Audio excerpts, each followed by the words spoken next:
Pollution can taint the air we breathe, the water we drink, the soil we grow our food in, and even the sounds we hear every day. It contributes to serious health problems in humans and has a significant disruptive effect on the planet's wildlife and ecosystems. There are many forms of pollution.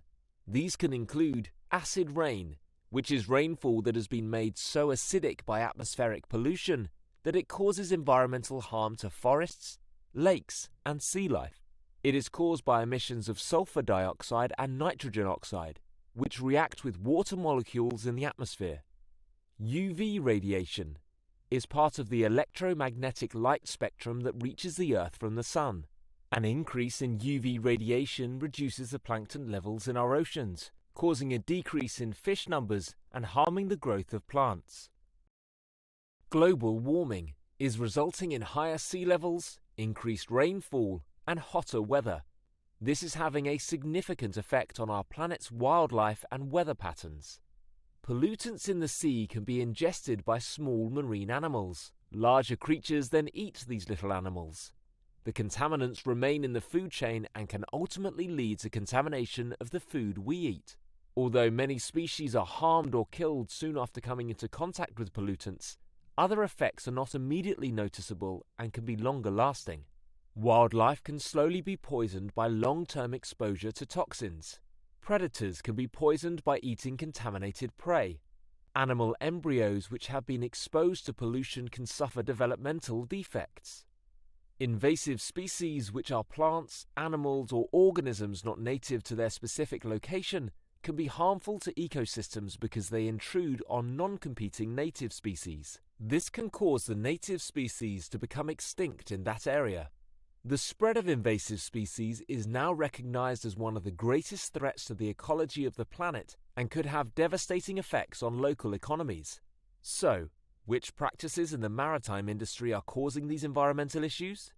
Well, as a seafarer, it is your responsibility to protect the marine environment. If regulations are not followed carefully, your ship may produce various types of pollution during its operation. One of the biggest pollutants from ships is from airborne emissions. Ships release toxic gases and compounds into the atmosphere, including nitrogen oxide, or NOx, sulfur oxide, SOx, carbon dioxide, CO2, particle matter, and volatile organic compounds. These mainly come from the ship burning fuel, but they can also be released as vapor from the cargo or from paint and adhesives. Anti-fouling paint on the ship's hull prevents the buildup of marine organisms that affect the vessel's performance. In the past, this paint contained a chemical called organotin tributylin, or TBT, which was very harmful to the marine environment and is no longer in use.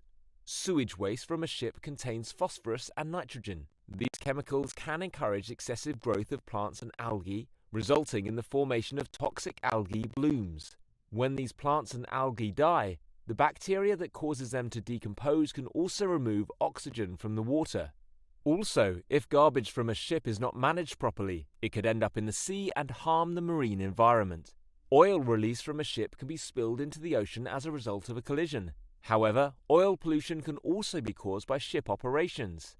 If the correct procedures are not followed during the performance of such tasks as bunkering or fuel transfer, bilge water disposal, tank washing, ballasting or loading or unloading of cargo. Ballast water contains thousands of aquatic or marine microbes, plants, and animals. Untreated ballast water which has been taken on in one location, then released in another location, can destroy the local ecosystem. Ozone-depleting substances are chemicals released into the air that harm the ozone. These are chlorofluorocarbons, or CFCs, and hydrochlorofluorocarbons, known as HCFC. The sources of these substances can be old refrigeration or firefighting systems. This causes an increase in UV radiation. Noxious liquid substances are materials in liquid form which contain chemicals that are discharged into the ocean. The source of these substances can be the chemicals used during tank cleaning or the paint and chemicals used for maintenance. If released into the environment, these noxious liquid substances can poison marine life and have a negative impact on the food chain. So remember, everyone has a responsibility to protect our planet's environment. And more importantly, since you work in the marine sector, you have an even greater obligation and opportunity to protect it. Always be sure to follow the correct processes and procedures. And if you are aware of anything you think is suspicious or potentially harmful to the environment, then please report it.